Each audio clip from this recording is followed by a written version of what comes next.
Okay, I think we're ready. It's like our first event that we've done. Nothing like coming back from spring break and forgetting everything. All right, welcome folks. This is our, I think, second topic talk of the year. We had one that got snowed out. But we're happy to have everyone here, and happy Friday. I'm sure that everyone is ready to wrap up the first week back after spring break. I know I am. I want to welcome you obviously to Topic Talk. We have experts come in usually every other week if there's not a snow day to talk about subjects that will help entrepreneurial thinkers make their ideas real. And today we have a Topic Talk about intellectual property. And I'll introduce our two guests in just a second. But before we do that, just a couple of housekeeping items. There's pizza here. And I noticed that maybe only one of you has gotten pizza so far. So grab a slice of pizza. You can do that now, or you can do that afterwards. I'm going to give a couple of other housekeeping things. So if you need some pizza, go get it. Stick around after the event. So we've designed these to be really tight. So there's going to be some comments from both of our guest speakers, but we want to have you have the opportunity to connect with each other and with our guests as well. So you can do that after the event. Next thing I want you to do is everyone pull out your phone, point it in this direction. I think you know what to do if you're a regular here. Want you to check into this event. You obviously earn points for swag, for snacks. I think we're going to do a prize today as well. You can redeem those points for snacks in the snack machine. And you can also have a chance at a lunch at the end of the semester with President Rowe. So make sure you check in. Takes about 10 seconds. All right, I'll give you a second to do that.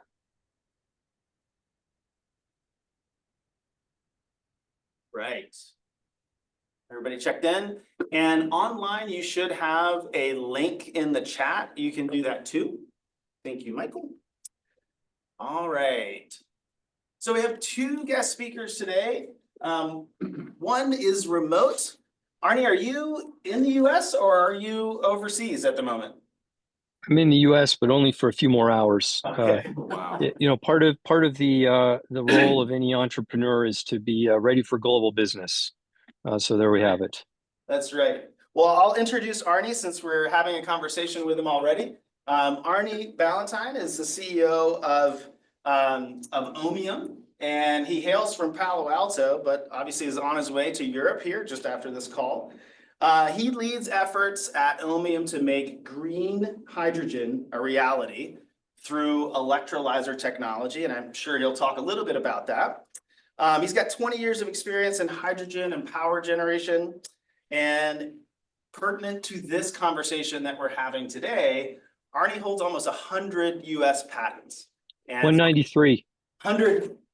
193. 193, almost 200, not 100. Wow. Yeah. So he's going to be sharing that perspective. And Sarah will be sharing a different perspective. He's held senior engineering roles at Bloom Energy, Plug Power, and IBM. You'll have to maybe break down where the percentage of those almost 200 patents came from in those organizations. He began his career in the US Navy as a nuclear submarine officer. He studied physics and computer science at Harvey Mudd. I think you both share a physics background, so that'll be interesting. All right. So Arne is going to be joining us remotely via Zoom, obviously. And we also have all the way from the law school, Professor Sarah Rajec. Yep. Yes. And she specializes in patent litigation and intellectual property law. She's also taught at Stanford and GW. And before that, she practiced patent litigation and clerked for federal judges. I also mentioned she got a physics undergrad. So we're geeking out here at the hub, but we're talking today through the lens of IP and patents. And so with that, I think I'll hand it over to Sarah first, and she's going to go through a couple of slides, but we want this to be conversational. So if you've got questions, I'm sure you're okay with them asking you questions. And then after Sarah talks, I think Arnie's going to say a few things, and then we'll have a dialogue, all of us. Sound good? All right.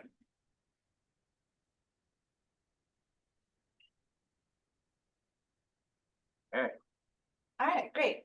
So thanks so much for having me over here. We had some hub people over at the law school last week for an event, and I'm happy to be over here. So it's really nice to have some of that cross-pollination. So I am a professor at the law school, and I did study physics undergraduate. Just to give you a little bit about myself, because I think especially for people in these spaces who are likely to move between different fields, it's nice to have some idea of what that looks like in retrospect. Arne obviously also has done many interesting things. So I studied physics undergrad. I thought I was going to go to grad school in biophysics. I had a really great thesis experience, great advisor, cool project, and realized I didn't actually like being in a lab. And so that's when I kind of pivoted and went to law school. And I ended up doing patent law, although I was also interested in international human rights. And so my research agenda includes international issues of intellectual property, because I actually prefer the private law economic view of things to the public international law type stuff. So I've managed to make it all make sense in retrospect, but it wasn't always clear along the way. I just kept picking interesting things. I like patent law a lot because it's really dynamic, and it's dynamic because you're dealing with innovation, right? So the things that you're looking at, the actual patents, the inventions, that's all interesting stuff to keep learning about what researchers are doing, what's coming through. And then also patent law itself is interesting because we have sort of swings of a pendulum that are more pro-patent, more anti-patent over years, and the law kind of changes along with that. And then one other, and it matters, right? It matters what we do to sort of tailor innovation to work. And the other piece that's interesting about it is if you're looking at a lot of Supreme Court cases, there's sort of a typical way that justices will line up on issues, and it's not true in patent law. And so you get to see people, you get to see, you know, arguments that work on different people in different ways, and you don't say, oh, well, I know how this one's gonna come out, right? So to me, it stays interesting and fresh and something that I'm curious about all the time. You don't all have to become patent lawyers, but just know it's out there. Okay, so what I want to do is give you an overview of the patent system and what it takes to get a patent, what patents are. It's not everything, but hopefully it'll get you thinking about it. And Arne, you're welcome to jump in anytime you have a lot of experience in this and you have it from the business and the science side. So that's incredibly valuable as well.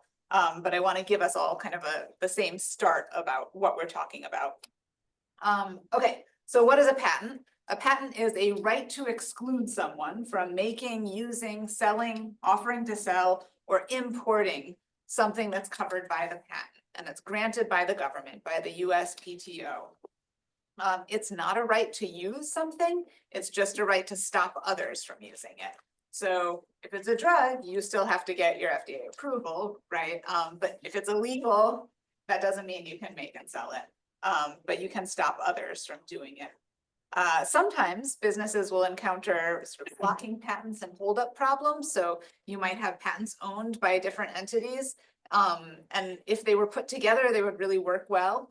So this happened with some HIV drugs in 2004. There were generic drug companies that could put together a cocktail of drugs that would be really effective together. But they were 3 different drugs, and the US drug companies were against doing that. So sometimes patents can kind of cause problems.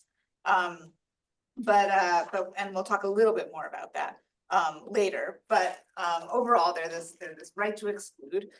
They're for new, useful, and non-obvious inventions. So in order to get one, you have to prove what that is. We'll talk a little bit more about that with a focus on what it means for it to be new and patent searching and things like that. The term is for now in the US for 20 years from the date you file for the patent. It starts the date the patent issues, right? So it might not be 20 years of protection, it won't be 20 years of protection, but it's 20 years from the date you file it.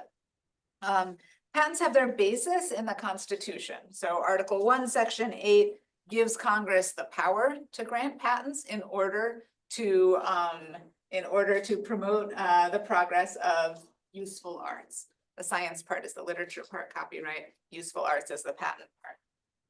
And so Congress has done has done that and passed a number of statutes to do so. Let's talk a little about pros and cons of patents. You can spend a career doing this sort of thing, but just to give some perspective from the overall goal of increasing innovation, right, while ensuring access to that innovation by public, consumers, right, and also other innovators who want to use it and who want to build on it, and because we want more and more going forward. So think about these purposes, right, as we discuss patents a little more as well. Okay, so some pros, inventors know they can recoup costs, right? So it's worth it for them to put money into innovation. They can use it to get investment from others into their innovation, right? And so ultimately, the argument is that this leads to more innovation. We also have disclosure requirements that I'll talk about. So to get you have to explain how to make and use it. And that means that other people have that information. It increases knowledge worldwide, it's published. And innovators then are less likely to hold things as a trade secret if they know they're going to get the patent right for submitting this information. So we're more likely to increase kind of knowledge worldwide. Okay, there's also the possibility of specialization in innovation. So there's sort of, you can think of the big company that does everything soup to nuts, and that's just not how anything happens anymore, right? But if you're a small startup biotech company, you find something really promising and you patent it really early, right? Because then you want to go and talk to potential buyers for it, and very true in the software area too, right? So, but you can't do that. You can't go and say, here's our idea if you don't have the protection of the patent already. So it allows for that. The companies that have the marketing structure and the manufacturing capabilities can then acquire things. Okay, and then we also, consumers do get access to something that didn't otherwise exist, right? So they're paying a premium for it during the life of the patent. They're paying more money than it costs to manufacture necessarily, right? Because there isn't competition, but they otherwise wouldn't have had it, right? So you're getting something earlier than you otherwise would, and obviously once the patent expires, then there may be competition over that, so the price may come down. Okay, that all sounds great, right? But of course, there's stuff on the other side of the balance. We don't actually know if they lead to more innovation than the other options. There was a study done, so Edith Penrose said this, and then Fritz Matschlup did a study for the US Congress and reiterated her famous quote that's not exactly this, but if we did not have a patent system, it would be irresponsible to create one. Given that we have a patent system, it would be irresponsible to get rid of it. So that's a good one, right? So we don't know, right? And there are other mechanisms we have grants, we have tax breaks, we have all sorts of other things that increase innovation, but this one is sort of central. Okay, administrative costs for the state. The PTO is sort of self-funded. It funds itself with the costs and maintenance fees that are associated with patents, but not every country is able to completely do that, and so it can be incredibly expensive to run the PTO, and certainly there's still other costs associated with running agencies. There's also, for people in the field, there's search costs and the costs of litigation. So before you go out and do something, you hire one of my former students to tell you if you have freedom to operate in the area, right? Like, are there lots of patents there? Are you infringing them? Or can you go ahead and do the thing that you wanted to do? So that's a cost for companies. And there's litigation costs, which is normal, but if the patents that are granted are overbroad, if they're ultimately going to be found invalid, then those are really high costs for the people that they're leveraged against, right? That are threatened with litigation. Okay, and then again, right? So consumers have access to the inventions at the premium, but yes, they are paying more during the life of the patent. If a patent is granted for something that didn't need that incentive, then it's sort of like just a dead weight cost, right? There's no reason for consumers to be paying for that. Okay, this is more for lawyery people, so I'll make this one short. But the way you get the patent right, you go to the PTO. If it's denied, you can appeal it to the Patent Trial and Appeal Board. That gets appealed to the Court of Appeals for the Federal Circuit and ultimately the Supreme Court. You can enforce the patent that you get in US federal district courts or at the International Trade Commission. That's all I'll say about that. Come see me at the law school if you want more. This is what a patent looks like. So the first one granted on July 31st of 1790, signed by George Washington, and issued to Samuel Hopkins for the process of making potash used as a fertilizer, is still an important thing today. This is what more recent patents tend to look like. So the first page has information. It has the title of the patent, the recyclable corrugated beverage container and holder. I think like 8 years ago, this was something I could always look around and see. Now everybody has their own reusable cup. It has the date it's filed, which is important to know when it expires, the patent number, and date that the patent's issued. Patent has drawings, and you'll see there's numbers, so you explain what each part of the patent is for. There's a specification. So the specification is written by the inventor together with patent agents. And the inventor has to provide a written description of the invention and the manner and process of making and using it, and has to disclose the best mode known to the inventor of carrying it out.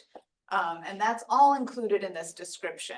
And once you file this description, you can't add new matter to it, because remember, the date of filing is really important to figuring out when the patent expires. And then it's also important to the question of whether the invention is new, which we'll talk about more in just a moment. So that's the specification. It usually says sort of, here's what's happening in the art, here's what other people have done, here's what problems there are with that, and look what my patent does that's different. And then we end with the claim. So the claim is what the inventor says is their invention. It has to particularly point out and distinctly claim the subject matter which the applicant regards as his invention. So the specification gives background and the claim gives sort of, here are the boundaries, right? If you do anything within this, you are infringing on my right. So that's giving notice to other people. Okay, the requirements to get a patent. I'm not going to talk much about utility. It has to be useful. So credible utility, you can't get a patent on cold fusion or perpetual motion machines. It'd be cool if you came up with it, but they will be skeptical. Beneficial utility is not a strong barrier anymore. And then practical or substantial utility matters in the biotech industry, because sometimes things will be discovered and the inventor doesn't yet know what its purpose is. And I'm happy to talk a little bit more later if people are curious about examples of what that looks like. But you have to be able to say what the use of your invention is at the time that you file. Now, novelty, this is the one I wanted to talk about a little bit more, because this is the one that tends to be important to people who are looking to get a patent. You want to make sure you don't do anything that will defeat the novelty of your patent. Maybe by telling too many people about it, publishing articles about it without keeping in mind what, when you need to then get to the PTO to file your patent. So under the AIA, this is a relatively new law from 2011 that went into effect for patents filed in 2013. Under the AIA, we have what we call a first to disclose and file system. So we used to have a first to invent system. There used to be all these exciting arguments in court with people bringing out their lab notebooks and things like that. I'm sure, Arne, you, yeah. Absolutely. Yeah, so But everybody not anymore. Yeah, everybody had to write down what they were doing each day. Sometimes lab notebooks would get like locked away and things like that. But not anymore. So now it's mostly keyed to the filing date.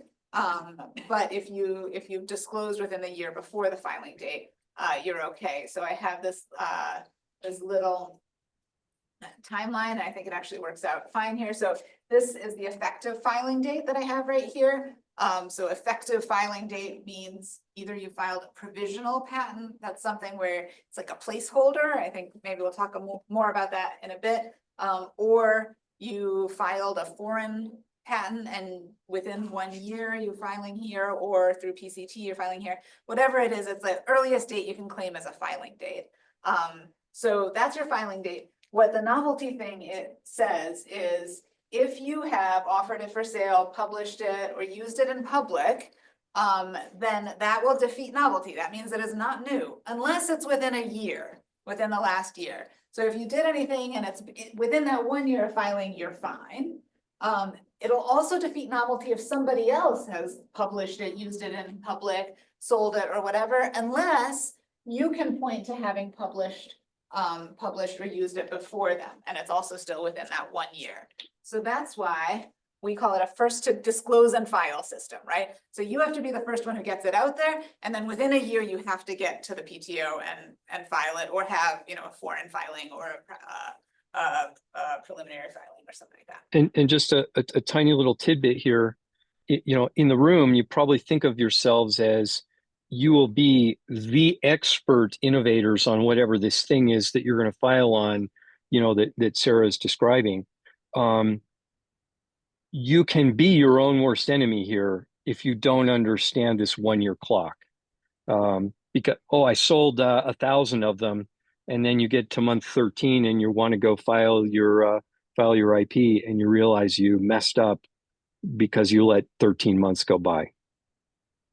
Absolutely, yeah. And that's sort of the saddest one, right? When you really are the only one doing it, and it's not this rush with anybody else. Okay, and then just a little bit about the international piece. So under the Paris Convention, this is an agreement treaty that most countries that would be relevant are parties to. You get 1 year from filing in any of the treaty countries to file in other countries and claim that as your effective filing date. So maybe you filed it in Germany, Korea, and then you come to the United States within 1 year and you refer back to that earlier filing date. You get that, and that's what everyone measures your novelty against, whether it's new or not. And one annoying thing to know is that Taiwan is not included. Oh, okay, that's important. It's annoying because if you're in a technology space, and almost certainly one way or another each of you would be, and you imagine that there might be competing groups coming out of Taiwan, and then you realize, oh no, Taiwan is not allowed to be in the PCT and under the system because of the friction with China. So you actually need a thoughtful Taiwan strategy if your business is international, kind of when you first file. It's annoying. That's really interesting, and I was not aware of that, but that makes a Yeah, lot. one day maybe that'll go away, but today that's true. Yeah, yeah, and so you mentioned, Arne, the PCT. So this is a filing I've taken from the World Intellectual Property Organization on PCTs and their timeline. I'm not going to talk a ton about that, but I said the Paris Convention gives you 1 year. The PCT is a much more detailed treaty and agreement, and what it allows for is for someone to file a national filing and get that as their priority date. And then there's an international search process, and you get the results of that. You decide whether you want to go on. Eventually what happens is you say, okay, send this filing plus all these search results and any amendments and all of that, send it to these other countries, and you can designate which countries you eventually want to get a patent in. The benefits of that is you get a lot of time to figure out what countries, whether it's worth it, right, to go anywhere. Like, is this actually going to be something worthwhile, and which countries you want to do it in. So if you're trying to get investments or things like that, this pushes things off, which is always nice when you're uncertain. So this kind of says all of it. Those are by months, so you can push it off. I think actually to 34 months, but this has you up until 30, where you have to make the decisions. Okay, so that's novelty. Non-obviousness ends up being really important, but the novelty one is important in figuring out your timing. Non-obviousness is important in litigation or challenges to patents, because The novelty has to do with somebody published exactly your idea. Obviousness is, okay, your thing didn't exist before your filing date. It is in fact new, but maybe it's close enough to everything else that was out there that it was obvious to do. So the picture I have here is a Selden patent. Once someone came up with a gasoline engine, Selden filed this patent saying, oh, you should use that to power a carriage instead of using a horse. Yeah, I mean, of course you should, right? The gasoline engine powers stuff. So yes, you should use it to power the carriage. The person who should be getting the rewards from coming up with a gasoline engine, I'm simplifying a little here, is the inventor of the gasoline engine, right? Not the person who says, oh, you know what would be good to make go? A carriage, right? So often obviousness has to do when you get a new technology and then everybody says, oh, you can do this on that new technology. And some of those are creative and not obvious, and some of them are obvious. And an interesting thing, you know, think of me as a self-taught IP person largely. I mean, I had actual courses at IBM that you could say maybe that was structured. But for the most part, what I've done through my career is find really smart IP experts like Sarah, and then just do my best to be a sponge. One of the people I worked with quite a bit in the past had been a patent agent before he got his law degree at the USPTO, and he would describe rejections to me almost like traffic cops sometimes have to hit their quota for issuing tickets. And obviousness is the thing. Of my 193, it's probably true that between half and 3/4 of those during the examination process at the USPTO were first rejected over obviousness, and then we had to submit a rebuttal like, no, it isn't, and here's why. Yeah. And Yeah. and so you shouldn't be, you don't want to be scared of that. Like, don't fold. You know, that's just how it goes. Yeah, in general, and I think most applications get a non-final office action rejecting the claim. Yeah. Right? Yeah. Yes, they feel like that's part of their job, I think. Yeah. Sarah, real quick. Yeah. On that patent, are you saying though, this was ultimately patented, the road engine, right? Despite the obviousness? So I think this was invalidated, but I should check, or it's been held up afterwards as something that should have been held obvious. Oh, I can't remember which of those it is. Okay. Yeah. In my own humble experience, I've very seldom gotten stuck on obviousness. But what sometimes happens is you end up narrowing your claims. So if you that slide that Sarah had that it showed how claims work, there's again, when you work on becoming a sponge, you'll realize that there's a lot of very fascinating logic that Sarah or someone like Sarah is using in terms of how to build these phrases. It's almost like invention algebra.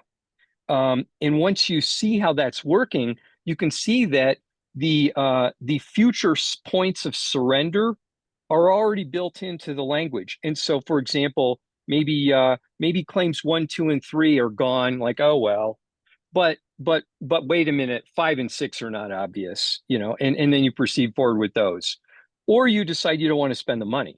That can happen.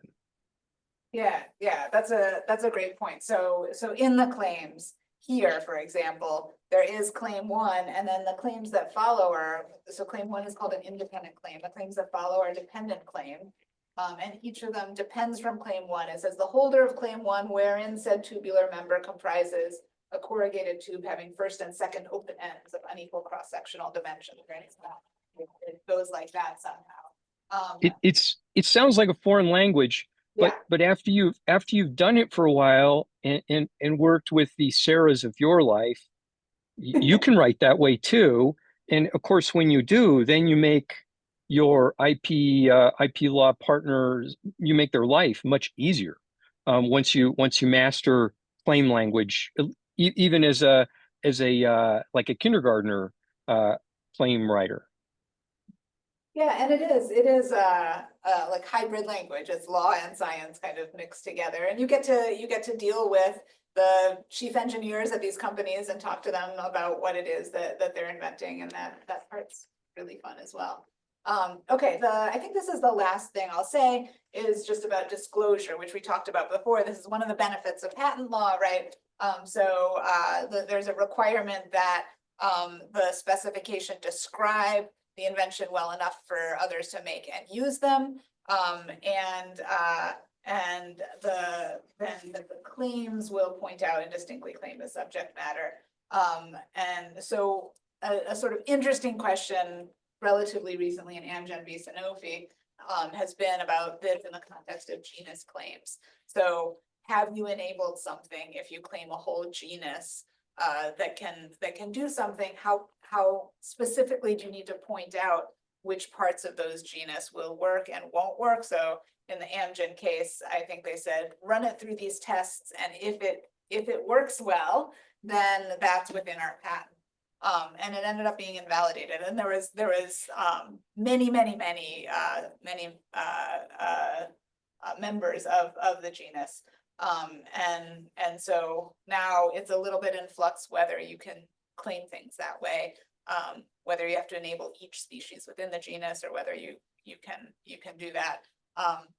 It's much more restrictive following that. I think I will end there because I want you all to be able to hear from Arne. I want to hear from Arne as well. And so I'm happy to discuss within this or afterwards as well. Okay, I'll let's see. Graham, I sent I'm not sure what I do to share the slides, or you can put them up either way. I can enable you to share it as well. Okay, and while you do, I'll just to quickly introduce myself. So that physics degree we were talking about, that was in 1990. I spent 5 years in the U.S. Navy, and you could argue, of course, aside from learning nuclear power and a broad base of technology things, I learned how to be very structured and disciplined. Then I went to work at IBM, and I was lucky to be at IBM during the time when IBM was working hard on being, I don't know what to call it, the king of IP filings. At the time, I didn't know. You always reflect on things in 2020 hindsight. At the time, I didn't know that that was kind of the beginning of their monster run. But they were very structured internally, and it very much was a machine. And I have my boss to thank for taking me by the hand and saying, Arne, this is how the IP process worked. He was an engineer like me, but he then introduced me to the Sarahs of IBM. And IBM at that time had a significant IP law department, both where I was working in Burlington, Vermont, as well as down in New York. And then, what I learned in the Navy was how to just be a sponge and do my best to learn from the smart people around me. So I want to share a few points from an entrepreneurial perspective. Sarah touched on some really valuable things. The first one, though, is let's just think about how wonderful it is to realize that often IP law people come from a complex and textured technical background. I've found it more often than not. And what's great about that is that then when you sit down in a conversation with an IP attorney who's got one of those complex technical backgrounds, they understand what you're talking about. And so again, as you start to understand their language of claims or the 1-year clock or the PCT treaty, dealing with Taiwan, as you start to understand those elements, you can become extremely collaborative.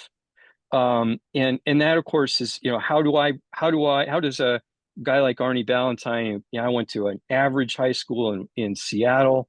Was I the best physicist? No. How do I end up being at 193 patents? Because I just became more and more and more fluent.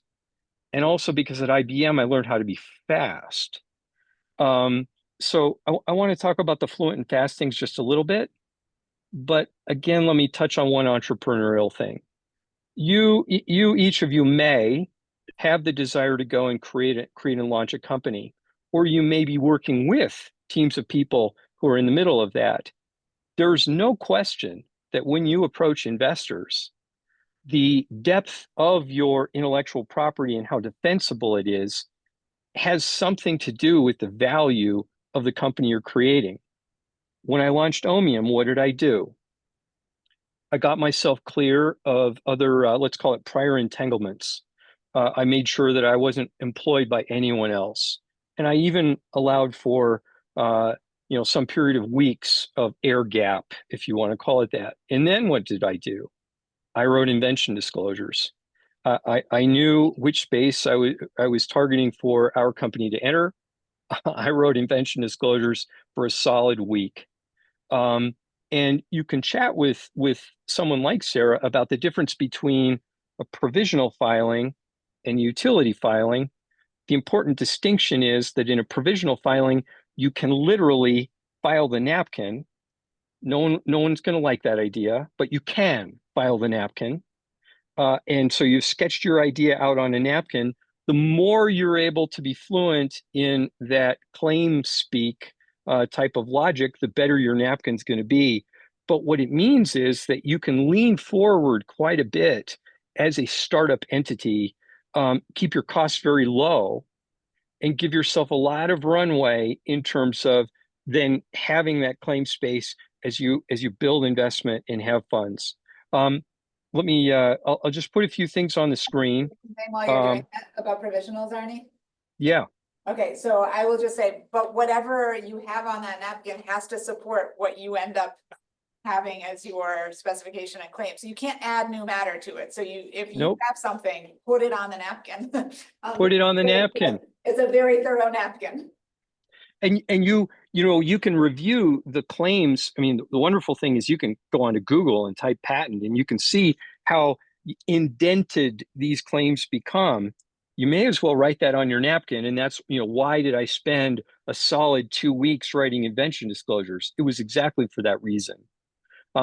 I know that I'm going to file provisionals. I know I can't add to that, so I better get it right. Let's see. So in the slides here, and Graham will have them certainly so they can be shared, you can kind of see, again, the points we talked about here. Arguably, I'm in my third industry. At this point, I don't really think it even matters for me. A friend of mine invented a way to age bourbon in 3 days. He created a startup company. He was raising investment. He'd been at it for a while. I asked him if he had filed his IP. He said no. I'm like, okay, well, let's sit down. You go bring your IP attorney and let's go at it. And I don't know, it took us a week. So once you get kind of good at it, it's not actually time consuming. You just put your mind to it and get your you could call it, get your paperwork done. Some tools of the trade. Each of you in an entrepreneurial space want to become masters of creative problem solving. You don't know what the problems are that you're going to need to solve, but you want to become masters of that. This is IBM training. IBM would put us through essentially a little classroom session on brainstorming for creating patentable IP. Now, obviously, you can solve a problem that has nothing to do with IP, but they would focus on it obsessively. And just some interesting points there. We're all different.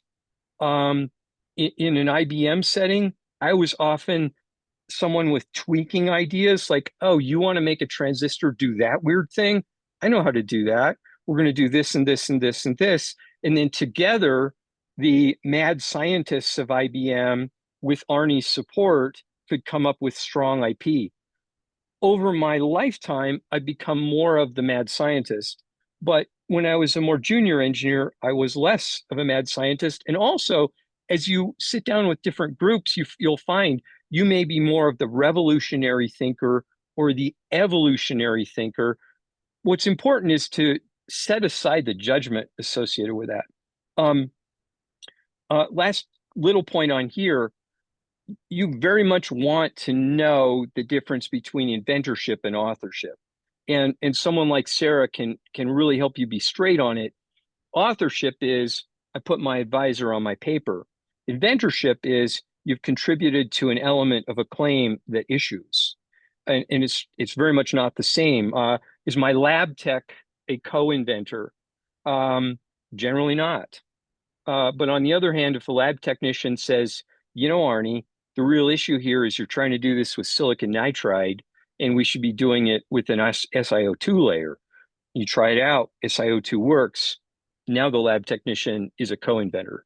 A few more things. My boss at IBM said, Arne, I can write an invention disclosure in 30 minutes. Like, okay, what's an invention disclosure?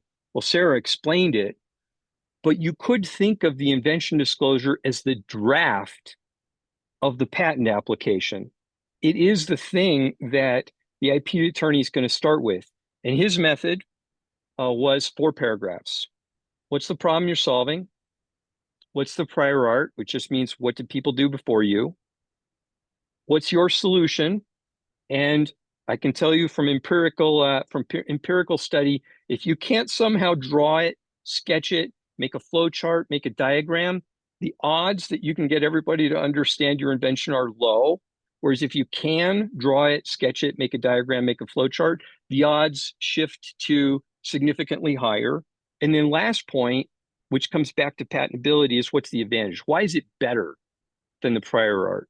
And if I write those 4 paragraphs and give them to an IP attorney, and I'm thoughtful as I've done it, where, you know, I try to lean into claim language, they're off and running. And can I do it in 30 minutes? I can. Do I really do it in 30 minutes? Sometimes, but I can. So anyway, that's that. Sarah talked about claims. I would significantly emphasize the next point, that you want to learn what your environment is. If you're working at IBM, how does IBM treat IP? How do they process it? Is there a review meeting? Do they always search before they file? In Silicon Valley, believe it or not, a strategy is to not search, because some of the complexities are, if you have searched and you decide to go forward anyway, and you're found to be encroaching on someone else's IP, sometimes damages are increased. So sometimes the Silicon Valley thing is, we're not searching. But you want to learn your team's process. And of course, if there isn't one, you're absolutely like, hey, I'm the sole founder of this company. You want to create one. You want to go and talk to people, you know, and figure out how you're gonna deal with it. Sarah pointed out the importance of international IP basics, and it's a little tweaky. And again, if your strategy is to get an international business, you want to know it. And then these, you know, at IBM, the big strategy was always, we're going to take our IP, we're going to break it into thirds. We're going to file on a third of it, but we're not going to tell everybody everything. We're going to keep some elements of that as trade secret. Now, of course, the patents that you do file have to be complete, but they might be, here's what the transistor looks like and here's how it functions. But the weird recipe details of how to make that work, I'm going to keep that a secret. And this other part over here, I'm going to publish so that I'm actually not reliant upon my patent issuing. Last few points, just some general philosophies of my own. It does happen that people will say, Arne, what do you think? Should we file on this? And sometimes I'm in a grumpy mood, like, that'll never work out. If I reflect on my whole lifetime, all ideas are worth filing on. You just may not have thought of why yet. And so it's important to keep a positive attitude about everything you're coming up with as inventions. I also think the complement to that is all ideas can be invented around. May take you some time. You may not have thought of how to do it yet. You may need to go meet the next your co-inventor that's going to say use SiO2 instead of silicon nitride. Third point, you always have one more creative idea inside of you. I honestly think that each of us, with our powerful human brains, always have that ability. We may be tired and we may choose not to, but I do think we always have that potential. And the complement to that is I absolutely believe at this point you can invent on command or on demand, meaning we're going to sit down and we're going to invent this thing together, or no, it's important for me not to be inventing right now, because if I were inventing right now, I would have co-inventors that I can't manage. A tricky thing that, again, someone like Sarah would explain is if Graham and I sat down and we invented, I don't know, we invented a new satellite that's going to be better than Starlink, and we hadn't previously arranged who owns what, then common law would take over, and the ownership generally means, as I understand it, both of us own it. And you may not want that. You may want, wait. You know what, Graham? Let's first sit down, let's form a company, then let's write down how we're going to go make this satellite that's better than Starlink. And then the IP will live in the company, or however you mean to do it. And last 2 points. One of the biggest inventors of IBM had a thesis, and his thesis was that kids are better inventors than adults. Why? Because kids don't filter their thinking. He actually tried to create a startup company with kids inventing for corporate problems. That didn't work out, but I think it's a powerful thought. When we're brainstorming, being kid-like is really what it's all about, because you're trying to diverge your thinking. You're trying to have as many thoughts as you can. And when you think about all of those claims, you want to think of all the things you want to encapsulate when you actually sit down and go to file. But then what you do is you're adult-like as you form your actual corporate strategies. So, just because you filed on all these things doesn't mean as an entrepreneur, you're going to turn around and do all of it. So, some quick thoughts.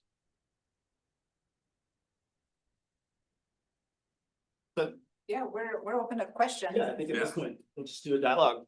Any questions to Arne or Sarah?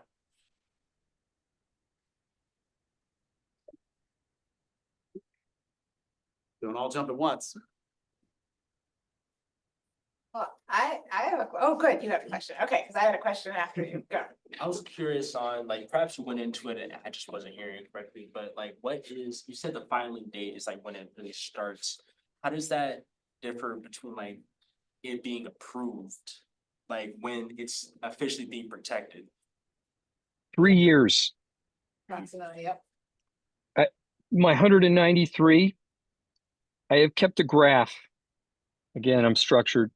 I've kept a graph of the 193, and the average time for a patent to process through the USPTO for me is 3 years.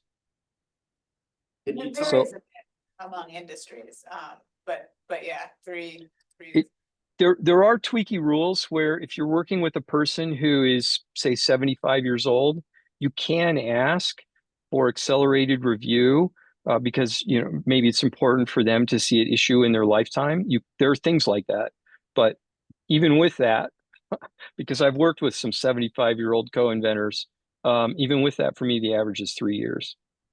Can you There's talk couple about? others. There was like a green patent incentive. I assume if that Yeah. hasn't gone away, it will. And one for cancer study as well. So the PTO kind of uses that because they know that gives you a little bit more term, a little more patent term, which would be valuable. But an important point about your question, once you've filed, notice that you've solved the 1-year clock problem. Right? Like Sarah Graham and I are working on the satellite thing, right?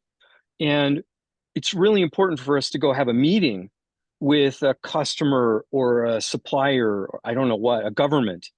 Governments are tricky. That's it. But anyway, a supplier or because governments are often not going to sign an NDA, but a supplier or a customer, we file our provisional or utility application. We feel we've done a good job of covering all the points, even though the patent hasn't issued. We've protected ourselves with respect to the 1-year clock. I have a follow-on question to that, and then a separate question. Can you talk a bit about how the patent office is set up with different units that would then be prosecuting different industries? And they would have differing times of the time to get through the prosecution sometimes. Yeah, and often that has to do with how complex the technology is. But yeah, when you file your patent, it is then assigned to an art unit. And there's a complex way that the patents, on the face of the patent, it says what area it's in, what technology area it's in. And so that helps direct it to an examiner who has knowledge in that area. So I had a former student who graduated last year, who was a patent examiner before he came to law school, and he did watches. And so everything was a watch. And then there was a question, should he take on sort of iPhone, smartphone, watch apps, or did that go in some other art unit, right? So there's always questions about how to categorize things. But it does, your patent goes to somebody in your general area. And in your area, then it means if you file again and again and again, you're going to get to know what their tendencies are. I have a question about costs. So you guys mentioned the costs to help run the PTO office and everything like that. In my previous experience, there was I had an idea for a patent that ended up not filing because it was prohibitively expensive. Do you have any recommendations for ways to either get around that or ways to deal with that? So I think the bigger costs are lawyer costs than the filing costs. So filing costs are scaled based on the size of the entity that's doing it. It's not that it's nothing, but the lawyer time tends to be the really expensive thing. And I think, I mean, you know a better ballpark, but I think maybe 20K or so for a patent. And yeah, that's a lot. Here's a strategy I actually used. Make friends with an IP attorney. Step one. Okay. Liquor up Step the two. IP attorney. Yeah. Make friends with an IP attorney. Step one. Step two. Ask the IP attorney if they wouldn't like to be your IP attorney once you raise your funding. They're going to say yes, but they'll say, let me go quickly, make sure I don't have a conflict, because maybe they're the IP attorney for someone else in your general business. So they come back. Yeah, no problem. No problem, Graham. I can support you. Now what's up? Well, will you help me file this provisional at cost? And if you help me file this provisional at cost, I'll get going, and then I'll raise the $20,000 that I need based on the provisional, which will say patent pending, right? And then I'm going to come back and pay you $20,000, and you're going to help me convert the provisional to a utility, full-blown utility filing, and so forth. That is what is the napkin provisional strategy for the startup-minded person? I would say that's the strategy. Arne, And then that can drop it to like $1,000. I was just gonna say that was the exact process I used for one of mine, and then the patent attorney was in the running club that I was a part of. The invention was related to running, and he was more than happy to do that, but he put me to work on the provisional, so I had to do a lot of that work myself. Yes. It was fine, because it was cheaper. Yeah, if you have filed a patent and you suspect that someone is infringing it, but it's, shall we say, inside some sort of machine, and you can't develop any proof of that, what are your options? So, yeah, I mean, you do want some proof. I mean, you can have your attorney write them a letter and say, we suspect that you are, right? And ask for more information or for them to stop. And they may write back and say, no, we're not. And then. Right, they have no incentive to give you anything. Well, but they do have now they're on notice. So Arne was talking earlier about the potential for greater damages. So now they're on notice that your attorney has attached the patent. So they look at it, and if they are in fact infringing it, and now they continue to, then that's willful infringement, which can come with 3 times the damages. Normally, patent infringement damages are sort of how much did this hurt you? And it's compensatory damages, but this can raise it to punitive damages. So once they're on notice, or they can write and say, we have changed the structure of it and we no longer infringe. You're right. I mean, they can lie, people can lie, but there are consequences if they get found out for that. And if you discover One- that 20 years after the filing, is that too late to do anything? Yeah, I mean. Even once- though Yeah. you've been infringing before the 20-year limit? Well, you can get past damages, but you need to, then there's a 6-year statute of limitations. So you can't get damages for earlier infringements than 6 years prior to your filing a suit. One fine day at IBM, I was presenting an invention disclosure for review to decide essentially whether or not IBM would file a patent application. And in the room, the murmuring was, well, it's totally undiscoverable, Arne. We could never figure out if people are using Arne's idea. And the most senior and most impactful IP attorney at IBM speaks up and says, we've gotten more money out of people for things that were not discoverable than we've gotten over things that were discoverable. And thanks to his comment, they decided to move forward with the process, and that did file. But a different fine day at IBM, someone said, Arne, go count up how many wafers ran through such and such a process. Here's a flip side to your question, because on a process that IBM had selected to keep as trade secret, Texas Instruments had decided to go ahead and file. And then this is back in the old invent first days, but even under the file first rules, we didn't file, they did, their patent issued. I had to go count all the wafers, and we had to compensate them. Of course, everyone told me I shouldn't feel too bad because IBM's stack of patents was this high and TI's stack of patents was that high. So there's no question which way the money's flowing between the two companies, but there you have it. There is the story that is how some of these big companies with huge patent portfolios decided their cross-licensing, right? They'd sort of measure the stacks of patents and decide who had to pay whom, and based on how big that difference was in the 2 stacks of patents. I don't know if that's apocryphal, but. Well, this has been really awesome. For time, I'm gonna close things down for now. But if you can stick around, I get the sense that there are some other questions that people might like to ask. And we'll leave the Zoom on, Arne, although I think you've got another meeting that's about to happen. I'm going to need to run to the airport. Yeah. But Graham knows, I mean, any of you can figure out how to get a hold of me through Ohmium. I welcome that. This is learning all of these little details is complicated. And I'm very happy to be helpful however I can. But again, you see my strategies: find the IP attorney, make friends with IP attorneys, be a sponge. You can see how I've approached this, and it certainly hasn't hurt me as far as strategies go. Thanks, Arne. Really appreciate your time. Take care. Thanks, everyone. All right, I've got a couple of additional slides to put up. But are you okay to hang around for a few minutes? Yeah. Awesome. Okay. Graham, can I make a comment? Yes, Dennis. It's the guy in the sky here. Yeah. University employees and students associated with Tribe Square have the option, if they prefer to do it, to contact Dr. Jason McDevitt, who is our IP manager here and director of the TTO. And he has made friends with many patent attorneys.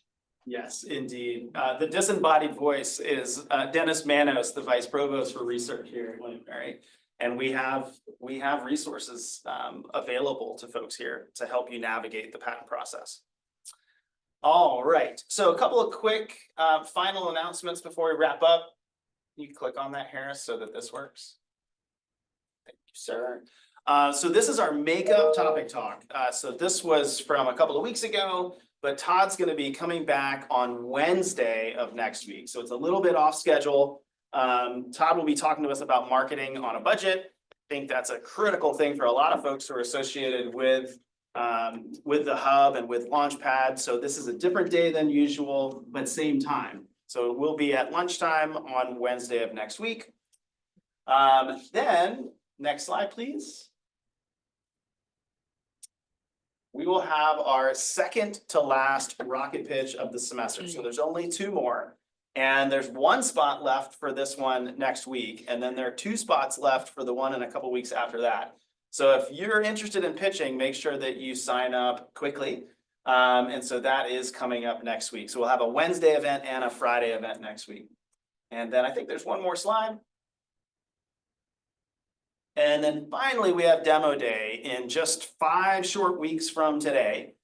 This is going to be a really neat afternoon. So it'll be a little bit longer than a normally scheduled program. We'll have a panel discussion with Nyla Pollard and Noah Kim, both of whom were former student athletes at William & Mary, both of whom are doing different ventures, but in the AI realm related to sports. So we'll have that discussion, and then we'll have lots of different demo pitches from ventures that are in and around the hub. So make sure to RSVP for that. That is usually a standing room only event.